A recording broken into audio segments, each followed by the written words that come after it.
प्रिय दर्शकों, आज फिर नया वीडियो नई जानकारी लेके हम हाजिर हुए हैं। दर्शकों, आज का जो वीडियो है ये बड़ा मोटिवेशनल है, बड़ा ज्ञानवर्धक है, इसलिए वीडियो को आप पूरा देखिएगा ताकि आपको संपूर्ण जानकारी हासिल हो। दर्शकों, आज के वीडियो में हम आपको बताने जा रहे हैं जो लोग शाम के वक्त भोजन करके अपने घर में, अपने रसोई घर में यदि झूठे बर्तन छोड़ देते हैं तो प्रिय दर्शकों, उन लोगों का क्या हाल होता है, उन लोगों के घर में क्या होता है। प्रिय दर्शकों, यदि आप भी ऐसी गलती करते हैं कि रात को भोजन करने के बाद और उन बर्तनों को यदि झूठा छोड़ देते हैं तो प्रिय दर्शकों, आप इस वीडियो को पूरा देखिएगा ताकि आपको इसकी जानकारी मालूम हो। वीडियो शुरू करने से पहले जो लोग हमसे नए जुड़े हैं वो हमारे चैनल को सब्सक्राइब करें, बेल आइकन ऑन करें, अच्छे अच्छे कमेंट किया करें ताकि हर आने वाली वीडियो का नोटिफिकेशन सबसे पहले आपको मिले और प्रिय दर्शकों, आप उसका फायदा उठा सकें।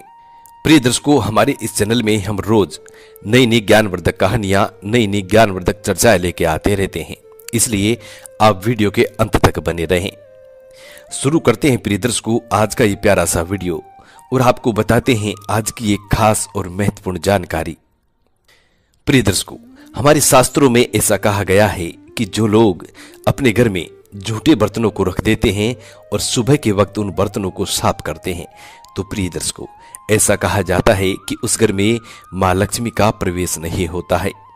जिस घर में शाम के खाने के बाद झूठे बर्तनों को रख दिया जाता है तो उस घर में मां लक्ष्मी का आगमन नहीं होता है। प्रिय दर्शकों, इसी विषय में एक छोटी सी कहानी हम प्रस्तुत करने जा रहे हैं। इस कहानी को पूरा सुनिएगा ताकि आपको ये मालूम हो जाए कि शाम के वक्त भोजन करने के बाद और हम यदि झूठा बर्तन हमारे घर में रखते हैं तो उनसे हमारे घर में क्या प्रभाव पड़ता है। प्रिय दर्शकों, प्राचीन काल समय की बात है। एक औरत एक नगर में रहती थी। वो औरत बहुत गरीब थी, बहुत निर्धन थी। प्रिय दर्शकों, उस औरत का पूरा जीवन निर्धनता में और गरीबी में गुजर हुआ। हमेशा वो औरत अपने बदन पे फटे पुराने कपड़े पहना करती और प्रिय दर्शकों, हमेशा अपने बच्चों को भी फटे पुराने ही कपड़े पहनाती। उस औरत का पति भी खूब परिश्रम करता, खूब मेहनत किया करता था, लेकिन फिर भी वो कभी धन अर्जित नहीं कर पाया। हमेशा वो भी फटे पुराने कपड़े पहनकर इधर उधर घूमा करता था। प्रिय दर्शकों, जो लोग अधिक मात्रा में गरीब होते हैं प्रिय दर्शकों, उन लोगों का जीवन बड़ा दुख में ही होता है। हर कोई व्यक्ति उन लोगों की मजाक भी बनाने लग जाता है। यही हाल इन दोनों पति पत्नी का था। प्रिय दर्शकों, जब भी ये दोनों पति पत्नी कहीं जाते कहीं आते तो रास्ते में मिलने वाले लोग उन दोनों को फटीचर कह के बुलाया करते थे, क्योंकि वो हमेशा फटे पुराने कपड़े पहना करते थे। क्योंकि उनके पास में धन नहीं था, वो लोग बहुत गरीब थे, इसलिए वो लोग अच्छे कपड़े पहनने के लायक भी नहीं थे। जो कोई पैसे वाले बंदे, पैसे वाले लोग उनको देखते तो उन्हें फटीचर कह के बुलाया करते थे। प्रिय दर्शकों, वो दोनों पति पत्नी भगवान की भी खूब सेवा पूजा किया करते थे, लेकिन उन लोगों के नसीब में पता नहीं ऐसा क्या लिखा हुआ था कि वो लोग अपने जीवन में कभी भी धन अर्जित नहीं कर पाए और वो लोग सदा सदा के लिए गरीब ही बनकर रह गए। दोनों पति पत्नी जब भी एक साथ बैठते तो अपने भाग्य को कोसते। प्रिय दर्शकों, जब भी वो पति पत्नी एक दूसरे से बात करते, एक दूसरे को देखते तो प्रिय दर्शकों, दोनों पति पत्नी अपने भाग्य को कोसते, ऊपर वाले को दोष दिया करते थे। वो लोग हर समय यही बातें किया करते थे कि ऊपर वाले ने हमारे नसीब में ऐसा क्या लिखा है कि इस जीवन में हमने कोई सुख नहीं पाया है और नहीं हमको इस जीवन में कोई सुख मिलने वाला है। क्योंकि प्रिय दर्शकों, इंसान को सुख तब मिलता है जब उसके जीवन में मां लक्ष्मी का आगमन होता है, यानी धन अर्जित कर पाता है। यानी जब किसी व्यक्ति के जीवन में धन अर्जित नहीं होता है, वो लोग धन इकट्ठा नहीं कर पाते हैं, तब तक उन लोगों के जीवन में कोई सुख नहीं आता है। वो दोनों पति पत्नी हमेशा आपस में ये बात करते कि हम मरने के बाद जब ऊपर वाले के दरबार में जाएंगे तो ऊपर वाले से सबसे पहला सवाल हमारा यही होगा कि प्रभु, हमने ऐसा कौन सा गुनाह किया था, हमने ऐसा कौन सा अपराध किया था जिसके कारण हमको ऐसी गरीबी मिली है और हमारा पूरा जीवन गरीबी में ही व्यतीत हुआ है। बस हम ऊपर वाले के पास जाने के बाद सिर्फ और सिर्फ यही सवाल पूछेंगे। प्रिय दर्शकों, दोनों पति पत्नी इस तरह की बातें किया करते थे। दर्शकों, दोनों पति पत्नी गरीबी में गुजर करते हुए अपना जीवन पार कर लेते हैं। अंततः उन दोनों पति पत्नियों को बुढ़ापा आ जाता है और जब बुढ़ापा आता है तो प्रिय दर्शकों, अब उनके हालात और भी ज्यादा खराब हो जाते हैं, क्योंकि जब दोनों पति पत्नी में जवानी थी तो प्रिय दर्शकों कुछ मेहनत मजदूरी करके अपना पेट भर लिया करते थे। लेकिन बुढ़ापा आने के बाद वो लोग मेहनत मजदूरी करने के काबिल भी नहीं रहे। उनकी संतानों का जीवन भी ऐसा ही था। उनके जो पुत्र थे उनका जीवन भी गरीबी में ही व्यतीत हो रहा था। प्रिय दर्शकों, अब इसका कारण क्या होता है, इस कारण का पता आपको इसी कहानी में आगे चलने वाला है। प्रिय दर्शकों, अब उन दोनों पति पत्नियों को बुढ़ापा आ जाता है और उन लोगों की हालत और भी ज्यादा खराब हो जाती है। प्रिय दर्शकों, अब एक दिन ऐसा आता है कि दोनों पति पत्नियों की मृत्यु हो जाती है और वो दोनों पति पत्नी मरने के बाद भगवान के दरबार में जाते हैं। जब दोनों पति पत्नी मरने के बाद धर्मराज के दरबार में जाते हैं, प्रिय दर्शकों, जब दोनों पति पत्नी मरने के बाद धर्मराज के दरबार में जाते हैं और जब धर्मराज दोनों पति पत्नियों का लेखा जोखा लेता है, धर्मराज उन दोनों पति पत्नियों से कहता है कि तुमने मनुष्य योनि पाने के बाद नहीं तो अपने हाथों से कोई पुण्य कार्य किया है, नहीं किसी को दान दक्षिणा दी है, तुम लोगों ने कुछ भी नहीं किया है, तुम्हारे खाते में कोई भी पुण्य अर्जित नहीं है, इसलिए तुम्हें कठोर से कठोर दंड दिया जाएगा। प्रिय दर्शकों, तब वो दोनों पति पत्नी धर्मराज से कहने लगते हैं कि प्रभु, नाइंसाफी तो आपने हमारे साथ की है। यदि आपने हमें गरीब नहीं रखा होता, यदि आपने हमारे नसीब में भी थोड़ा बहुत धन लिखा होता, तो प्रभु हम भी अपने हाथों से जरूर दान धर्म करते, जरूर पुण्य अर्जित करते। लेकिन हमको हमारा पेट भरने के लिए भी नहीं था, तो प्रभु हम दूसरे व्यक्तियों को कैसे दान करते और कहां से दान करते। तब धर्मराज उन दोनों पति पत्नियों से कहता है, धर्मराज कहता है कि ए मनुष्य, मेरी बात को गौर से सुनो, हे औरत तुम भी मेरी बात को गौर से सुनो। धर्मराज कहता है कि मेरा जो काम है तुम दोनों का लेखा जोखा लेना है, मेरा काम तुम लोगों का भाग्य लिखना नहीं है। इसलिए यदि तुम ये जानना चाहते हो कि तुम लोगों के भाग्य में क्या लिखा है, तो तुम सीधे ब्रह्मा जी के पास जाओ। परमपिता ब्रह्मा ही तुम्हें ये बता सकते हैं कि तुम्हारा भाग्य उदय क्यों नहीं हुआ और तुम्हारा पूरा जीवन गरीबी में ही क्यों व्यतीत हुआ। तो प्रिय दर्शकों, अब धर्मराज उन दोनों पति पत्नियों को ब्रह्मलोक में भेज देते हैं। जब दोनों पति पत्नी ब्रह्मलोक में जाते हैं, तब परमपिता ब्रह्मदेव उन दोनों पति पत्नियों से कहते हैं कि ए मनुष्य, तुम लोग यहाँ क्यों आए हो, यहाँ आने का कारण क्या है और तुम्हें यहाँ पे आने की अनुमति किसने दी है। तब वो दोनों पति पत्नी कहते हैं कि हे परमपिता ब्रह्मदेव, हम धर्मराज का आदेश अनुसार आपके दरबार में आए हैं।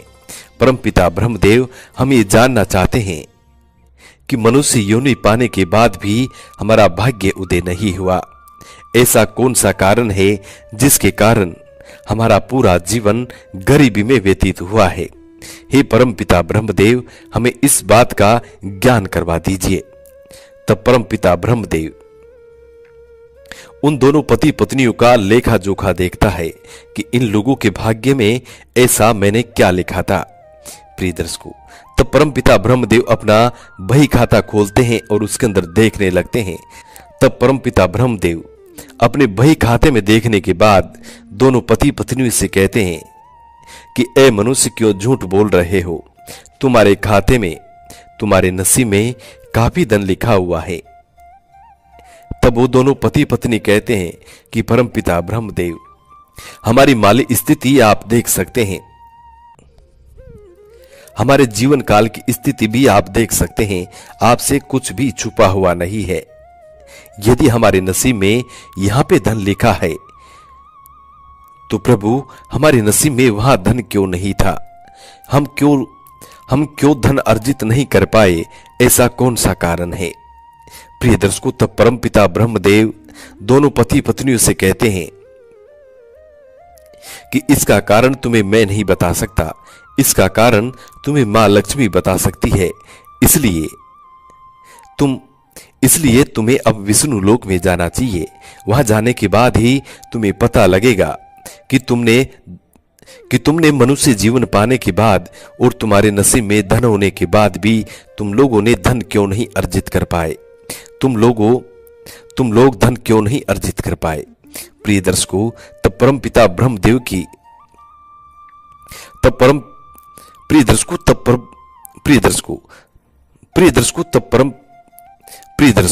तब परमपिता ब्रह्मदेव का आदेश पाने के बाद दोनों पति पत्नी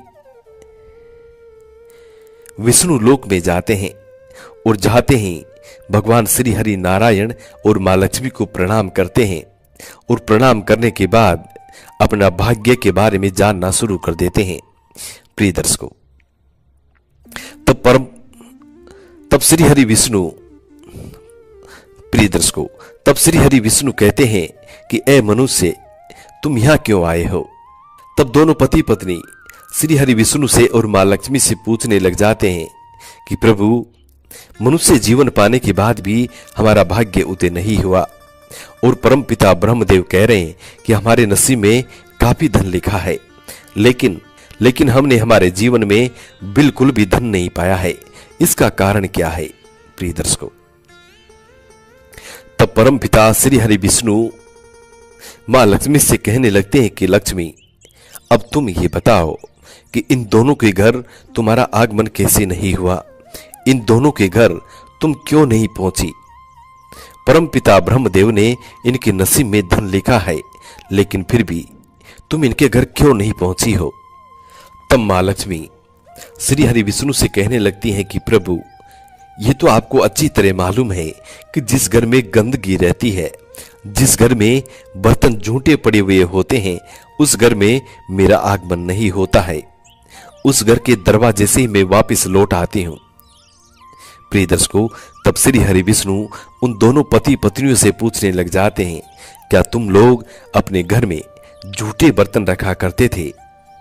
प्रिय दर्शकों, तब वो दोनों पति पत्नियों में से उसकी औरत कहने लगती है कि प्रभु, सुबह के बर्तन तो मैं बिल्कुल साफ रखती थी, लेकिन रात्रि के बर्तन मेरे घर में झूठे रहते थे। उन बर्तनों को मैं सुबह ही साफ किया करती थी। प्रिय दर्शकों, तब महालक्ष्मी प्रिय दर्शकों, तब श्री हरि विष्णु उन दोनों पति पत्नियों से कहते हैं कि तुम्हारी गरीबी का कारण यही है, क्योंकि मां लक्ष्मी का आगमन रात्रि के समय तुम्हारे घर में होता है, हर मनुष्य के घर में होता है। लक्ष्मी पृथ्वी लोक पर हर मनुष्य के घर रात्रि के समय जाती है, ब्रह्म मुहूर्त में जाती है, और उसी समय तुम्हारे घर में यदि गंदगी रहती है तो लक्ष्मी तुम्हारे घर के दरवाजे से वापस लौट आती है। प्रिय दर्शकों, तब मां लक्ष्मी दोनों पति पत्नियों से कहती है कि संसार में जो भी लोग अपने घर में झूठे बर्तन रखते हैं और उन बर्तनों में गंदगियां रहती है, मक्खियां भिनभिनाती रहती हैं, इतने सारे बैक्टीरिया उन बर्तनों में बन जाते हैं और नकारात्मक ऊर्जाओं का प्रवेश हो जाता है। ए लक्ष्मी का प्रवेश उस घर में हो जाता है, दरिद्रता उस घर में छा जाती है। ऐसे घर में लक्ष्मी का प्रवेश कभी नहीं होता है, मां लक्ष्मी का वास कभी नहीं होता है। प्रिय दर्शकों, उन दोनों पति पत्नियों को अपनी करनी का फल भुगतना पड़ा। वो दोनों पति पत्नी हमेशा गरीब रहे और उनको ये जानने के बाद ये एहसास हुआ कि यदि हम लोग भी हमारे घर में झूठे बर्तन नहीं रखते तो हम मनुष्य जीवन में धन अर्जित कर पाते और काफी सारे पुण्य भी कमाते। प्रिय दर्शकों, तब मां लक्ष्मी और श्री हरि विष्णु सभी मनुष्यों को ये कहते हैं कि जो लोग अपने घर में झूठे बर्तन रखते हैं उस घर में दुख दरिद्रता आती है, उस घर में दुख पीड़ा आती है और हमेशा गरीबी निवास करती है, मां लक्ष्मी का आगमन नहीं होता है। इसलिए प्रिय दर्शकों, इस कहानी के माध्यम से आपको ये पता चल गया होगा कि जो लोग अपने घर में झूठे बर्तन रखते हैं उन घर का क्या हाल होता है। हम उम्मीद करते हैं प्रिय दर्शकों कि आज की ये छोटी सी कहानी आप लोगों को बेहद पसंद आई होगी और इस कहानी से आप ढेर सारे लाभ उठाएंगे। मिलते हैं प्रिय दर्शकों आने वाले नेक्स्ट वीडियो में। तब तक अपना ख्याल रखें। जी नमस्कार, धन्यवाद।